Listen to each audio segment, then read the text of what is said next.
Members of the Tripura Anganwadi Workers and Helpers Sangha submitted a formal deputation to the Director of Social Welfare and Social Education today, voicing sharp criticism over stagnant benefits and alleged government effort.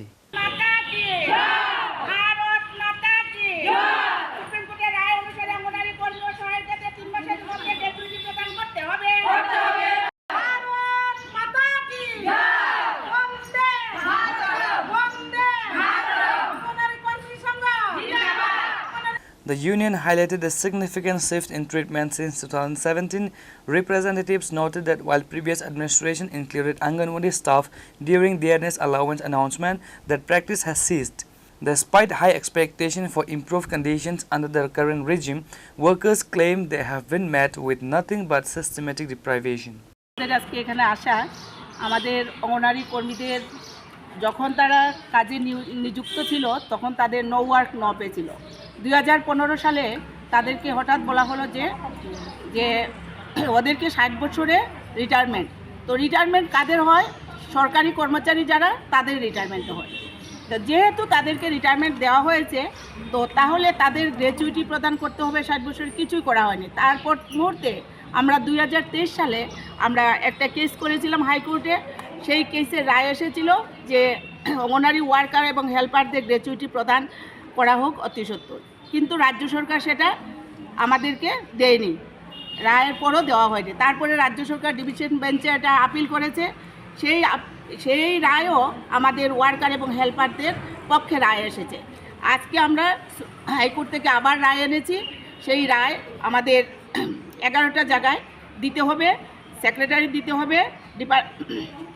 ফাইন্যান্সে দিতে হবে social এডুকেশনে দিতে হবে প্রত্যেক প্রজেক্টে দিতে হবে এখানে আমাদের পেনশনার বোনরা কেস করেছে তাদের পক্ষে রায় এসেছে তো আমরা চাই রাজ্য সরকার যাতে এদেরকে গ্র্যাচুইটি অতি সত্বর গ্র্যাচুইটি প্রদান করে যেহেতু দুইবার রায় এসেছে তারপর মুহূর্তে আমরা চাইতেছি যে তাদেরকে যাতে গ্র্যাচুইটি প্রদান করা হয় পাশাপাশি আমরা চাইতেছি অঙ্গনওয়াড়ি ওয়ার্কার এবং হেল্পার যেই বোনরা এখানে পেনশন রিটায়ারমেন্টে চলে গেছে ওরা খালি হাতে কিছুই পায়নি এখনও 750 টাকা হয়তো কোনো দিদিরা পাচ্ছে প্রতি মাসে সেই 750 টাকা দিয়ে কি হয় তাই আমরা চাইছি প্রতি মাসে যাতে ওদের একটা পেনশন ধার্য করা হয় পাশাপাশি আমরা আমাদের অঙ্গনওয়াড়ি ওয়ার্কারদের অনেক সমস্যা আছে সিনিয়রিটি প্রমোশন তারপরে এই ওয়ার্কারদের যে হনারিয়াম পাচ্ছে সেটা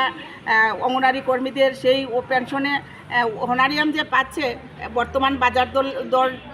চলতে গেলে এটা কিছুই না তাই আমরা চাইছি অঙ্গনওয়াড়ি ওয়ার্কার এবং হেল্পারদের নিয়মিতকরণ যাতে করা হয় এবং নিয়মিতকরণ করার সাপেক্ষে কর্মচারীদের দিয়ে দেওয়া হতো তার পাশাপাশি আমাদের 200 টাকা 100 টাকা অনেক সময় 190 টাকা এরকম করে দেওয়া হতো